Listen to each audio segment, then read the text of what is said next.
This week we're talking, what else we could talk about? The State of the Union.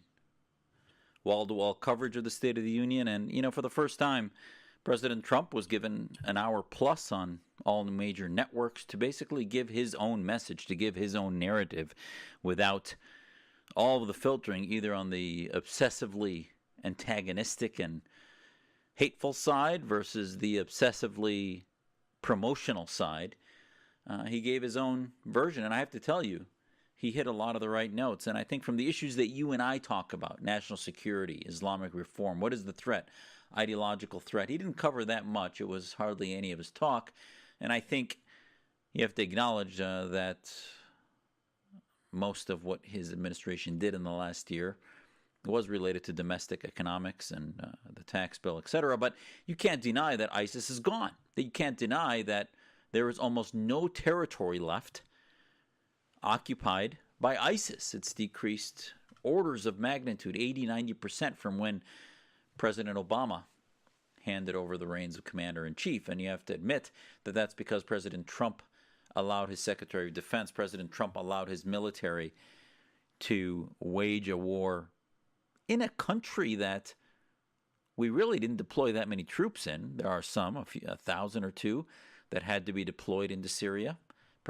Secretary Mattis even admitted in the past few months that those troops are going to stay there to prevent the whack-a-mole from returning.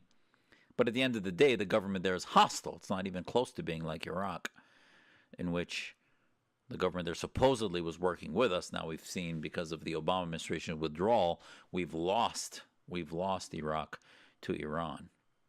But still, the success for the president's first year in his State of the Union is clear in Syria that ISIS is not only on the run, is on the verge of being decimated, but the ideology is just as strong of jihad, of Salafi jihadism, as strong as it's ever been. But in his speech, President Trump left us with some morsels of understanding that I hope people hold on to. Yes, could there have been more about Russia and their meddling in Syria and their, beyond meddling, their basic occupation of Syria along with Iran? There was some mention, I think his quote that America stands with the people of Iran and their courageous struggle for freedom.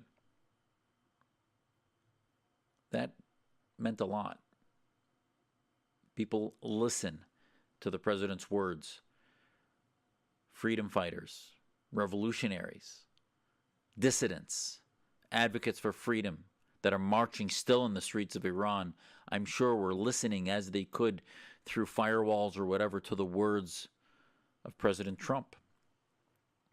Did they get a signal that we're going to do anything different, that we're going to actually help? I still think the best anti-Iran nuclear deal is an Iranian revolution, is the continuation of this revolution now that is dwindling a bit, but is still in the streets.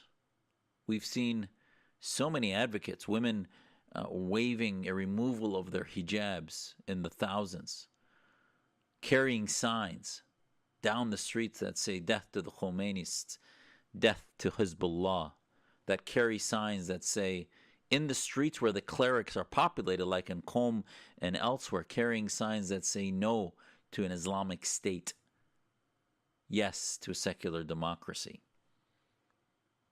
We didn't hear enough about that from the president, but he did definitely give a nod of support.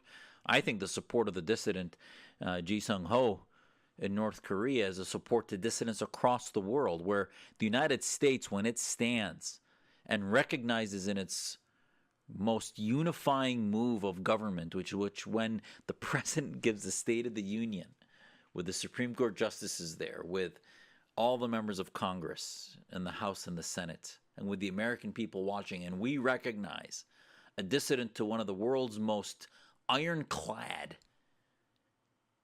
tyrannical regimes on the planet, and we recognize their dissident as being our friend, there's no greater signal to the rest of the dissidents on the planet. So that didn't go unnoticed by me, an advocate especially for Syrian dissidents, an advocate for anti-Islamist dissidents, anti-Wahhabi dissidents in Saudi Arabia. Yes, I'd like to see more, but I think the president's nod to dissidents everywhere could not be missed. Maybe I'm making more out of it. I'm sure there's the naysayers out there that'll say, that's just a line put in there by somebody.